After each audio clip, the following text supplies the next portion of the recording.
Clasificación B, bajo supervisión de un adulto.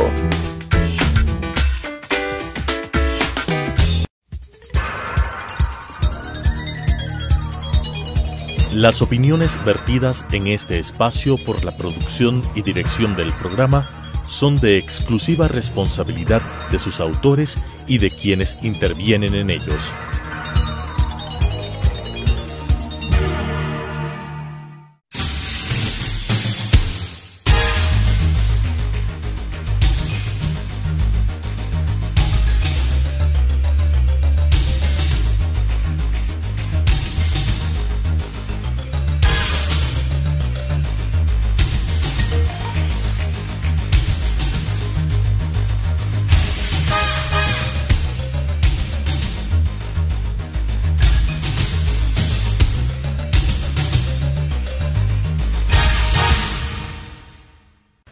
Bienvenidos a Debate Jurídico, el programa del Colegio de Abogados de Pichincha, en el que cada semana se abordan temas de relevancia en el mundo del derecho.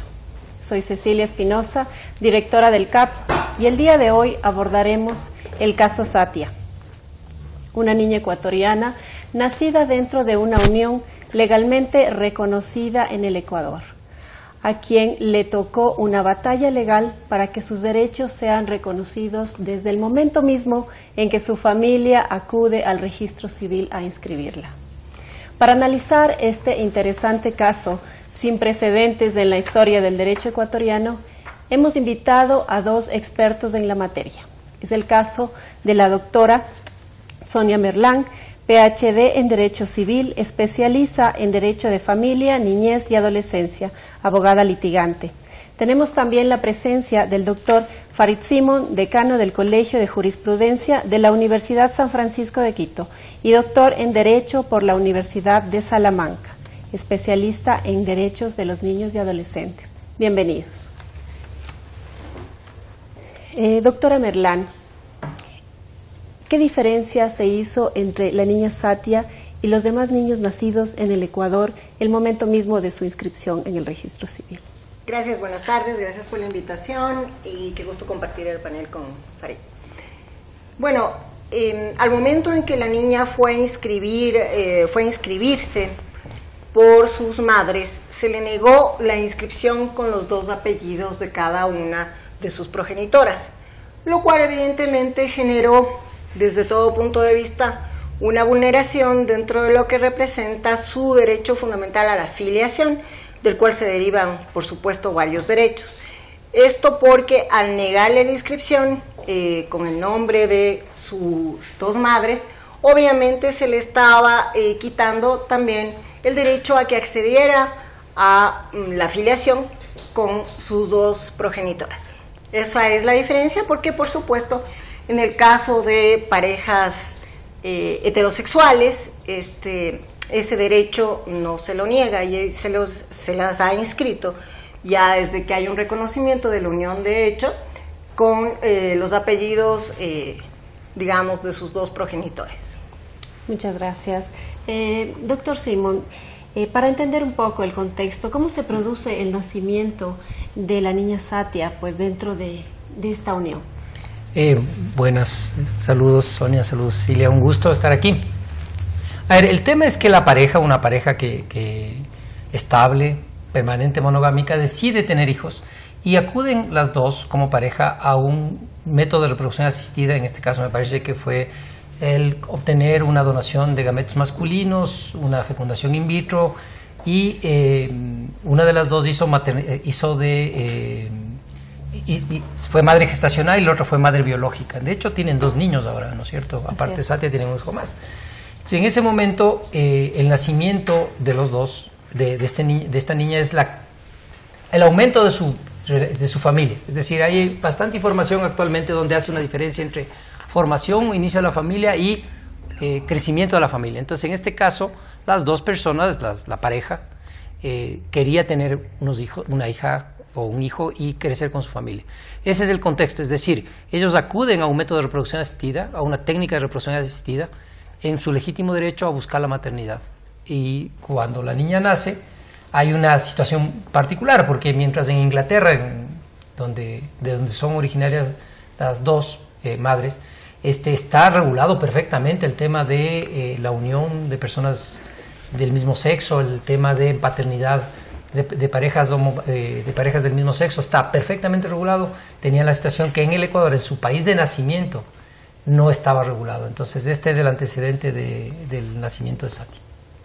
Muy bien. Doctora Merlán, para entender un poco más, ¿nos podría hablar acerca de la filiación a través de esto de la reproducción asistida? Claro, con todo gusto. Este es uno de los dos temas más polémicos que trae la sentencia de la Corte Constitucional. Efectivamente, en el Ecuador, pese a que las técnicas de reproducción asistida se practican desde hace muchísimo tiempo, desde la década de los 90, no se ha regulado el tema de manera legal.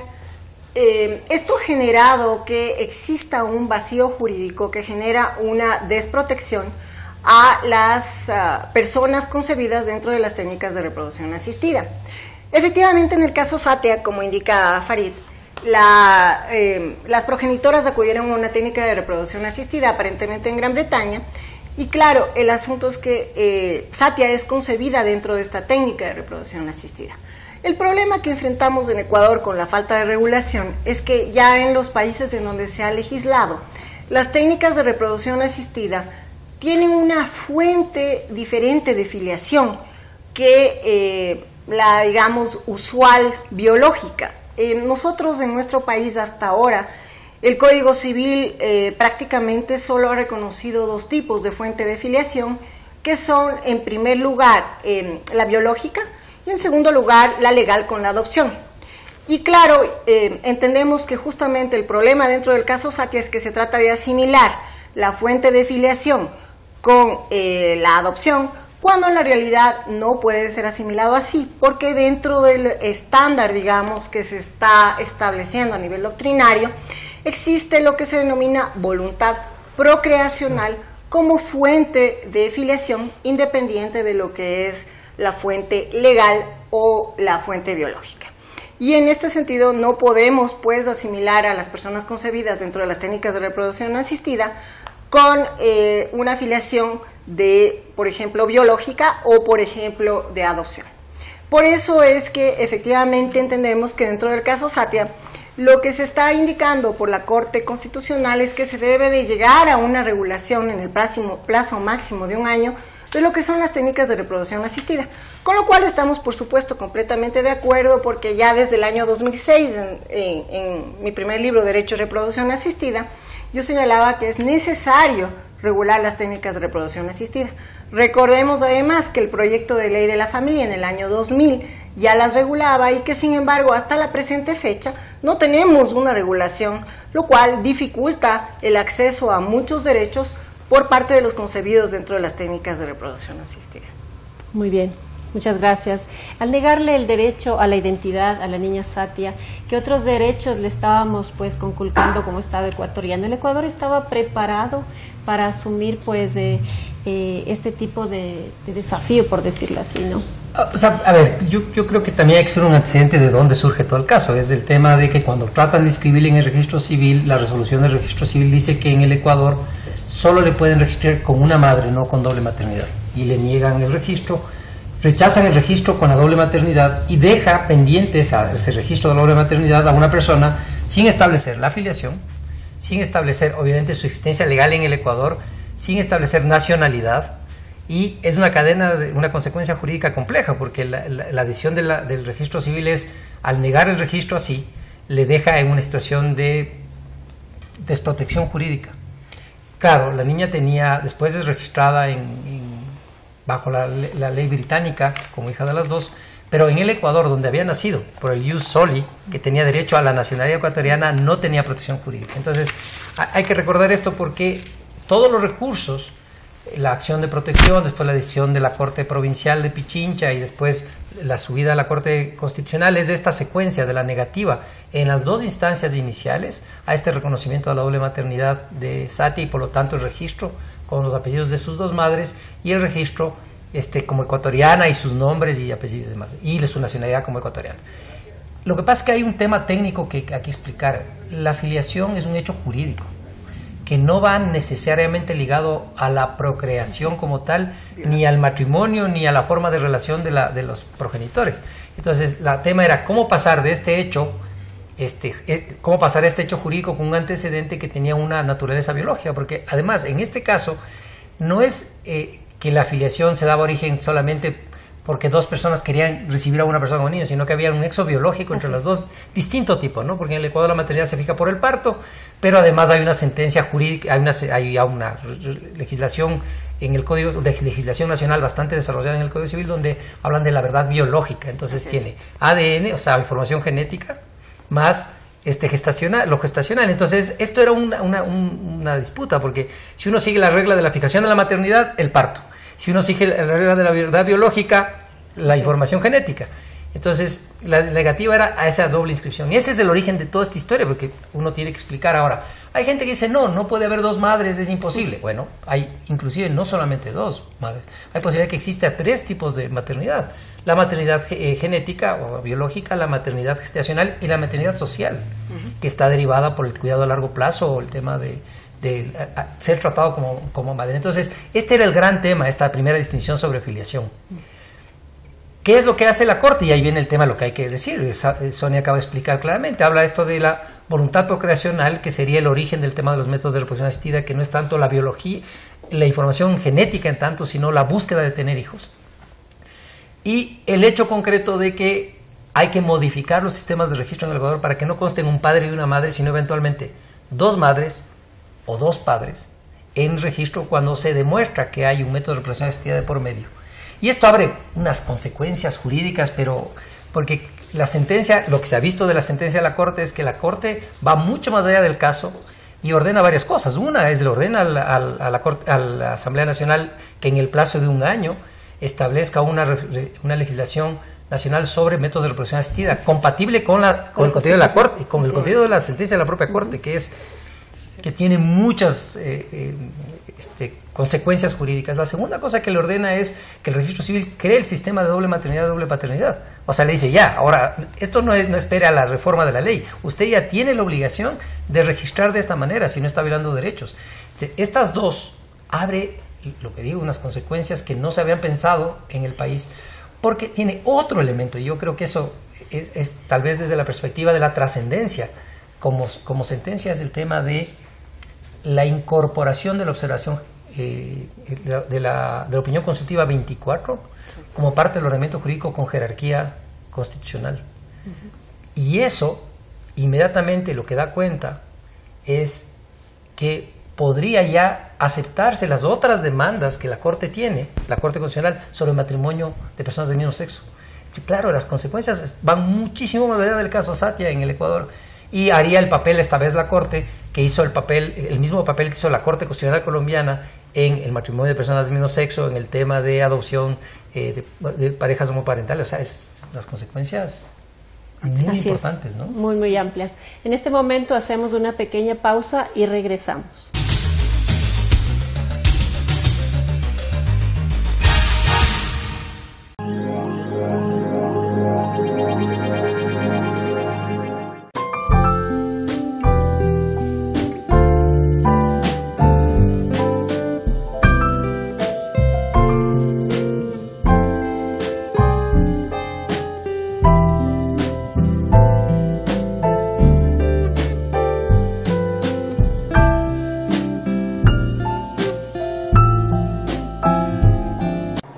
Adriana, cancélame todas las reuniones. No voy a ir a la oficina. Estoy con una jaqueca que no aguanto. ¡El jefe no viene!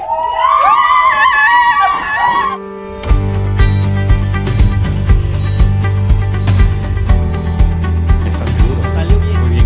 Bueno. Cuanto antes vayas a Ecuasanitas, más rápido te curas. La empresa de medicina prepagada que cuida de ti. Ecuasanitas. Es bueno estar sano.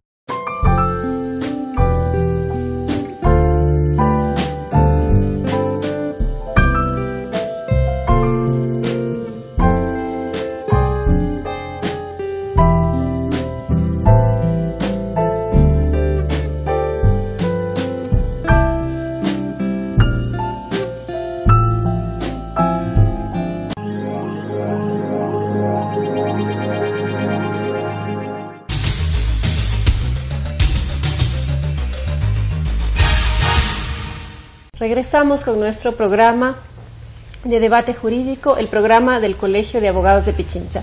Estamos analizando el caso Satia con la doctora Merlán y juntamente con el doctor Farid Simon. Continuamos con nuestro diálogo en este caso. Doctora Merlán, acerca del precedente jurisprudencial de aplicación obligatoria, ¿qué podemos analizar al respecto? Bueno, la verdad yo creo que esto ya se ha fijado como un estándar y efectivamente de acuerdo a la Constitución, el artículo 436, numerales 1 y 6, indica que efectivamente la Corte puede dictar precedentes jurisprudenciales obligatorios. Sobre todo, estos casos se tienen que entender como de relevancia social para que tengan una valoración erga omnes, es decir, que puedan ser oponibles a todos y cada uno de nosotros. En el presente caso, yo creo que es importante analizar que efectivamente, dado el amplio abanico, como lo ha indicado Farid, que se abre, es un poco claro para la Corte. Poner esto como un precedente jurisprudencial es un reto además, porque tienen que fijarse ciertas pautas para que pueda cumplirse el estándar. Dentro de ello, yo creería que efectivamente, por ejemplo, es algo muy importante el que la sociedad entienda que esto no es simplemente una reivindicación de los derechos de las personas LGBTI, sino que en la realidad es una consecuencia de una evolución normativa que ha venido realizándose en el Ecuador desde el año 98 y que se encuentra plasmado en la Constitución del año 2008, la Constitución de Montecristi. Muy bien. Respecto de la sentencia de la Corte, ¿qué puntos podríamos rescatar como más importantes y trascendentales?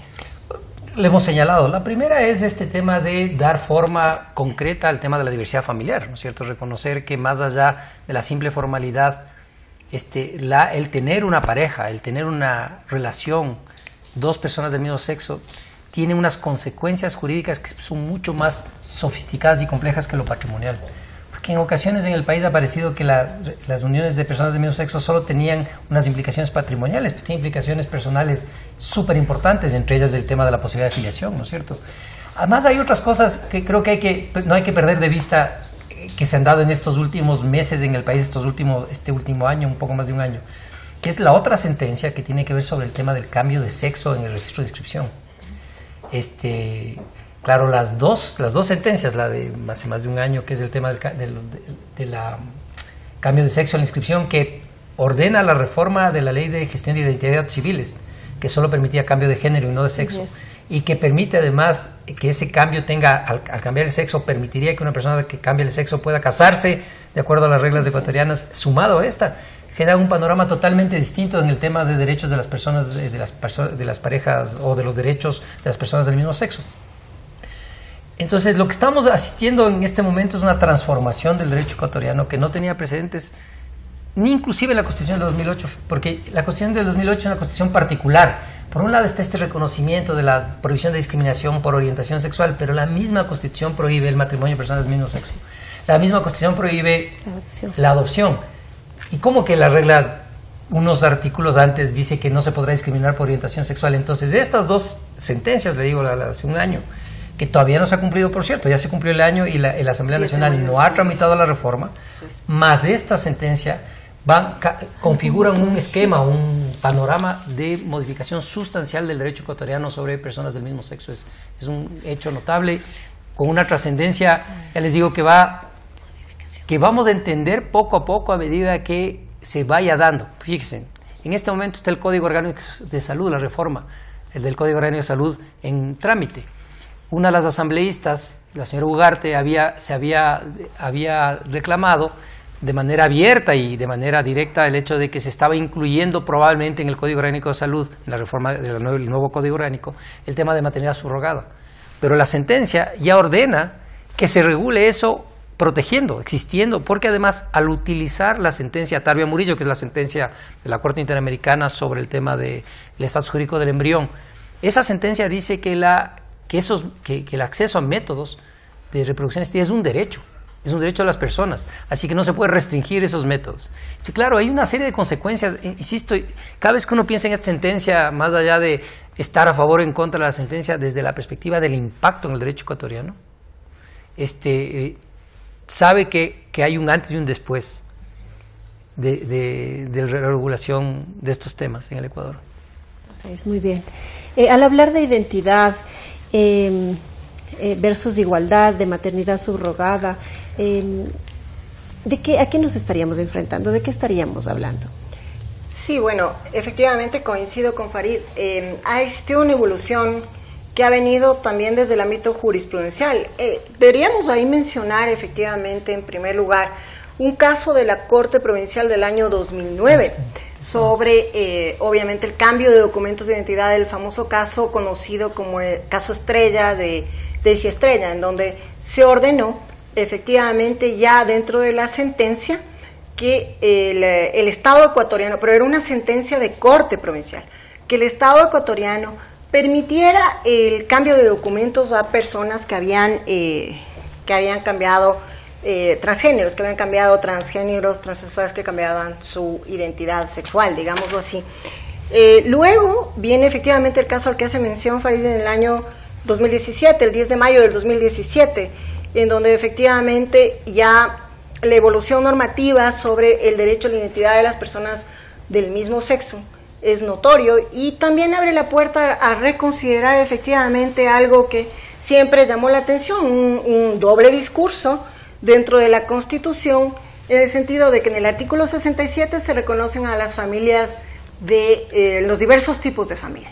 Y luego en el 68, por ejemplo, se prohíbe la adopción de las parejas del mismo sexo. Se prohíbe la adopción de niños para las parejas del mismo sexo. Entonces, ahí, por ejemplo, se encuentra, en la actualidad tenemos en la Constitución diversos tipos de familia, es decir, se reconoce a la familia formada por las parejas del mismo sexo, pero no se reconoce ni el matrimonio, ni tampoco la adopción. Y son dos temas pendientes, efectivamente, sobre los cuales estas dos sentencias ya abren una puerta para que las consideremos dentro de ya la doctrina, por lo menos, y luego esperemos dentro de la jurisprudencia, para poder ir reformulando efectivamente aquellas normas que representan un doble discurso, sin hablar del vacío del que nos ha comentado Farid sobre la maternidad gestacional subrogada o el famoso denominado vientre de alquiler, en donde efectivamente hasta aquí hay una práctica de la maternidad gestacional subrogada que es innegable. Se encuentra el caso Artavia Murillo contra Costa Rica, efectivamente, en donde el acceso a las técnicas de reproducción asistida es una de las facetas del derecho reproductivo, del derecho, la faceta positiva, el yo quiero tener un hijo y yo tengo derecho a decidir cuándo y cuántos hijos tener, y el Estado me tiene que garantizar esa faceta reproductiva. En otros países el acceso a la inseminación artificial, por ejemplo, está garantizado dentro de la propia seguridad social. Nosotros nos hemos dedicado en nuestro país a la faceta negativa del derecho de reproducción, del derecho reproductivo, es decir, al no quiero tener un hijo, yo te ayudo como Estado a que tengas métodos de anticoncepción. Claro, eso tiene toda una correlación con los embarazos adolescentes, la sobrepoblación tal vez a nivel urbano, pero básicamente el derecho reproductivo está ahí, está garantizado y tiene una faceta positiva y una faceta negativa. Y dentro de la faceta positiva está el derecho a tener hijos y el derecho a acceder a las técnicas de reproducción asistida y a la maternidad gestacional subrogada como una técnica de apoyo de las técnicas de reproducción asistida. En la maternidad gestacional subrogada ya se destroza el aforismo romano mater semper certa, esto, la madre siempre es cierta. Y ahí, ¿quién es madre? Como bien dice Farid, tenemos hasta 3 madres. ¿Cuál podría ser? Y en nuestro derecho tenemos un vacío. ¿Quién va a ser la madre? La que dé a luz. Eso es lo que dice el Código Civil en este momento, pero la sentencia que estamos analizando, el caso Satia, acaba de abrir una puerta para que ya efectivamente se vaya considerando la voluntad procreacional. Claro que existe ya desde el 2015 los triples fallos de reiteración de la Corte Nacional, sobre la no impugnación del reconocimiento voluntario con ya un reconocimiento de la paternidad socioafectiva. Entonces, en base a esa regla, es decir, a la maternidad y paternidad socioafectiva, La Corte lo que está haciendo es regular, de alguna manera, es indicar que se debe regular, más bien dicho, con la normativa infraconstitucional, estos temas para reconocer otra fuente dentro de lo que vendría a ser la afiliación. Muchas gracias. Uno de los puntos pues sumamente importantes en la sentencia de la Corte al declarar la vulneración de los derechos de la niña Satia y sus madres fue pues la reparación integral ordenada por la Corte. ¿Podríamos hablar un poquito más al respecto de aquello, los mecanismos de reparación integral? Pero quiero completar la idea de Sonia, porque ahí hay un tema que sí es cierto, la Corte Nacional, mediante un precedente obligatorio, establece que no se puede revocar el reconocimiento voluntario. Pero después, la reforma del Código Civil dejó abierto el tema de que no se revoca, pero uno podría impugnar cuando demuestra falta de compatibilidad genética. Y es el tema famoso de la realidad biológica. Si esa realidad biológica que está en el Código Civil y que de alguna manera está rondando, era absolutamente contradictorio con el tema de la reproducción asistida.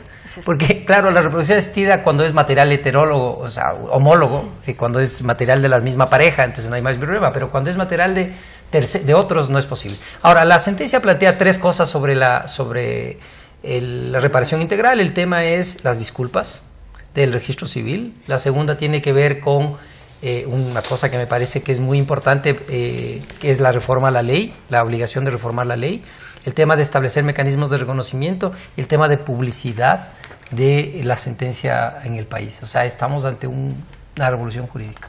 Este ha sido Debate Jurídico, el programa del Colegio de Abogados de Pichincha. Gracias por acompañarnos. Las opiniones vertidas en este espacio por la producción y dirección del programa son de exclusiva responsabilidad de sus autores y de quienes intervienen en ellos.